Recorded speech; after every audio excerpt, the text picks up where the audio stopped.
There is a lot to talk about in that Donald Trump Axios interview, from his refusal to say a single nice word about John Lewis and his claim that he's done more for black Americans than anyone, with the possible exception of Abraham Lincoln, and yes, he said possible, to his continued undermining of mail-in voting, and even his pushing a conspiracy theory about the death of Jeffrey Epstein.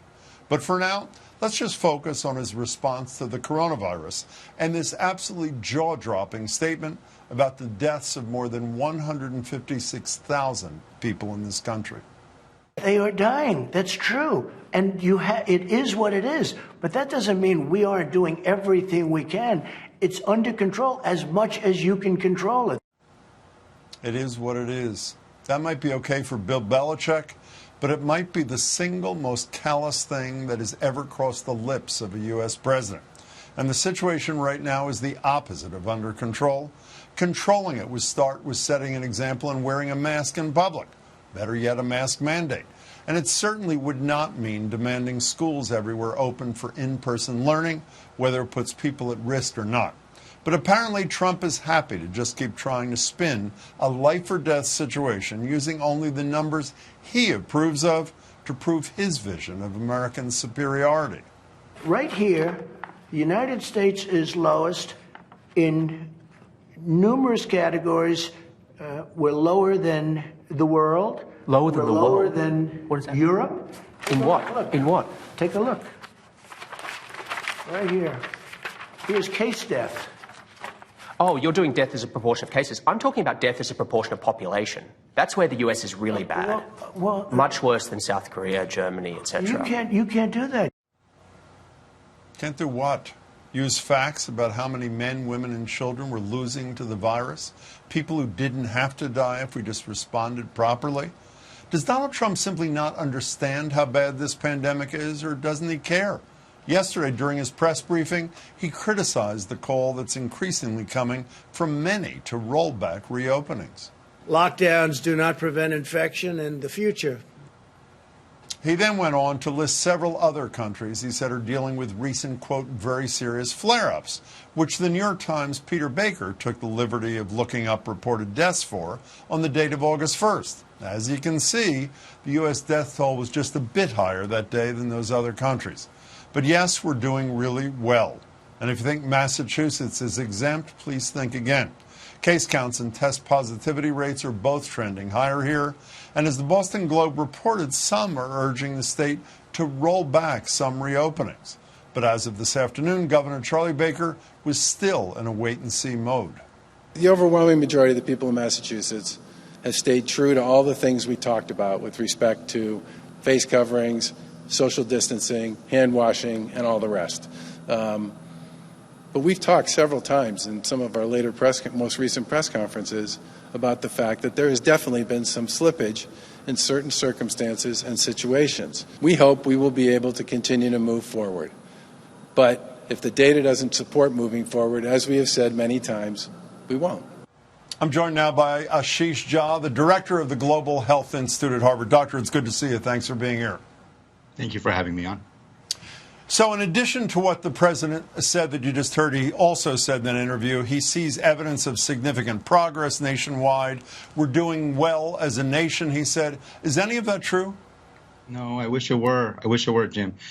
We have the worst outbreak in the world. We are probably doing, there's some people who think Brazil's maybe doing a little worse than us. Other people think not. But when you're competing with Brazil for the worst response in the world, you're not where you want to be. So Dr. Birx, who used to be his favorite, but he described as pathetic yesterday, after she said on Saturday that the virus is extraordinarily widespread, that the death toll could hit 300,000 by the end of the year. Was she telling the truth? She was. She was acknowledging something that we have all known for weeks, which is the pandemic is out of control in our country. In large parts of our country, the virus is widespread. This is not, we didn't just discover that this weekend. It's been very clear since middle of June that this was where the country was heading.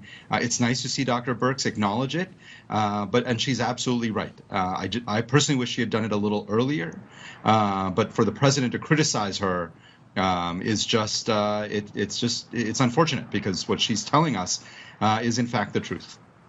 One more Trumpian pronouncement from this Axios interview. This one is on testing. We have tested more people than any other country, than all of Europe put together times two. There are those that say, you can test too much. You do know that. Who says that? Oh, just read the manuals, read the books. Manuals? Read the What books. manuals? Read the books. What books? What books, Doctor? So you can't really overtest this stuff. I don't know what to say, Jim. Look, we are in a very difficult situation, and the president keeps trying to, I think, distract us with things that are just not science-based. So we have done more tests, but on a per capita basis, we've done less tests than many other countries. But it's irrelevant. What's relevant is, are we doing enough tests for the size of the outbreak we have in our nation? And the short answer is no. And we see it when you see lines for 4 or 6 hours of people standing in Houston trying to get a test and then having to wait 10 days or 2 weeks for the results to come back. By definition, we don't have enough tests. So, I don't want to get into an argument of what the right testing per capita is. You can see the facts on the ground. We don't have enough testing for our country. Speaking of testing, I've heard you say on more than one occasion of late that if the federal government got its act together, and I'm quoting you to you, so I'm paraphrasing you a bit, if the federal government got its act together, if we did adequate testing, we could safely reopen schools in the fall. But the federal government is not going to get its act together. There is no indication, at least to me, that testing, except in little pockets, is getting up to speed. So what does that mean for the next 3, 4, 5, 6 months, Doctor?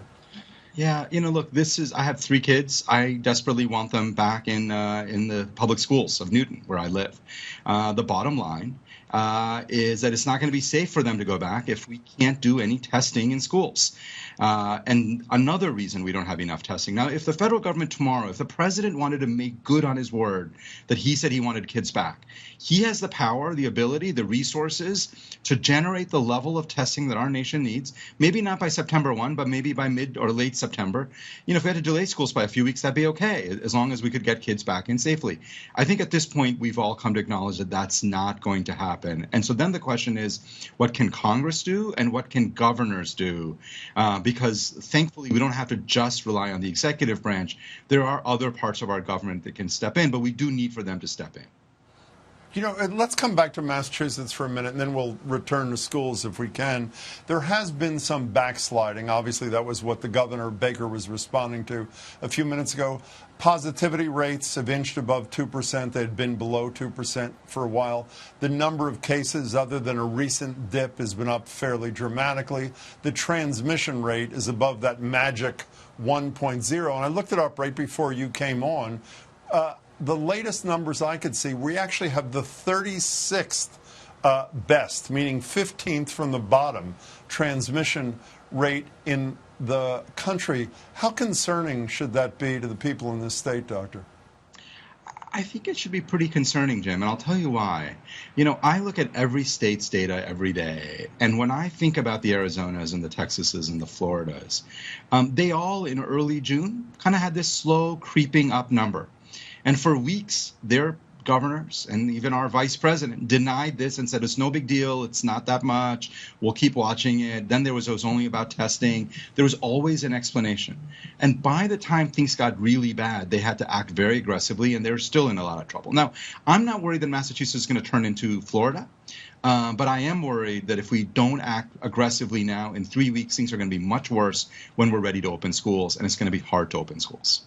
So what does aggressively acting mean? And by the way, during that period of aggressive action, college kids are coming back to town, many of whom are coming from the hot spots in the nation. Hopefully will quarantine for 14 days or test negative, as the governor, doesn't require, but urges. What does aggressive mean? Yeah, it's a great question. Look, what we know is that the virus spreads when people spend time indoors. Large numbers of people gather indoors. That's bars, that's restaurants, that's gyms, that's also schools, by the way. So my take is everybody has a budget, essentially, a budget of how much time you can have people spending indoors together. I would rather spend that on kids and teachers in schools than people in bars, restaurants, otherwise. And so my general advice is anything we can do to keep those numbers down. So I know that some of it has been, well, this is maybe from house parties. Well, we have to find ways of aggressively enforcing rules about people having house parties and large gatherings. And we have to find ways to make sure that that doesn't happen. I really don't know that we can afford much in the way of indoor dining. And I think we have to really think about how much transmission are we willing to tolerate and how much risk are we willing to put up for our kids. My general feeling is we've got to really track down where the cases are coming from, but think about limiting gatherings indoors as much as we can tolerate, because we want to create cushion for our kids to be able to go back to school. Well, you know, some of your colleagues in Massachusetts have gone even a step further and said in terms of indoor dining, which you mentioned, gymnasiums, phase 3 openings, that those have to be rolled back. So far, the governor said it's not necessary. Is it necessary? Is it wise?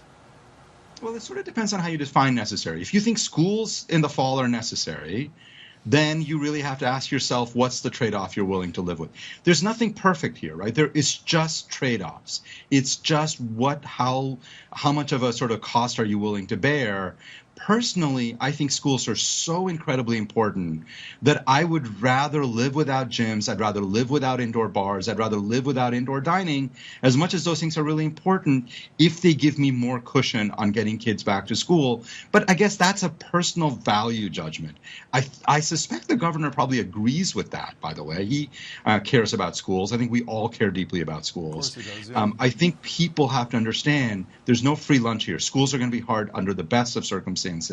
But we've got to give schools the best possible chance. And that means, in my mind, really rolling things back as much as we can tolerate. And if the governor were to call you, you'd give him that advice? I give anybody who's willing to listen to me that advice because I'm trying to be consistent in public and private. I think that's the right thing for us to be doing. You know, I don't mean to be more negative than I usually am, but if schools were unsafe for kids to be in March, and things are worse in August. That's point one. Point two, the place where you work has decided it's fine for kids to come to town, but it's not fine for kids to go to class. If Harvard thinks its students shouldn't be in class, and if March was too unsafe, how can the fall under these circumstances possibly be safe for in-person education? It's a great question, and I think the answer is it can be safe, Jim, and I'll tell you why. First, we know a lot more about the virus than we did in March. We have much better testing now than we did in March. We have a much better grip on this virus. I wasn't involved in the Harvard decision, so I'm not going to talk about that decision per se, but I think in eastern Massachusetts, if we can keep our case levels low, if we can have testing in schools and in colleges, and I think if we can get mask mandates in schools, which we should have, and we work on ventilation and other things, I think there's a pretty good chance. Is it guaranteed? Can I give you 100% that there won't be a problem? No. But we know there's a huge cost to keeping kids at home all winter, all fall, all winter, all spring. That's what we're resigning ourselves to. So I am of the opinion that we should try build in the safeguards we can, and we should try our best, because I think that's good for kids. I think it's great for parents. I think it's good for everybody if we can pull this off. The other thing that's good for everybody, your voice in this national debate has been a huge asset for everybody in America, and we thank you for it. Dr. Jha, thanks for your time tonight. Thank you. That's very kind. I appreciate being on.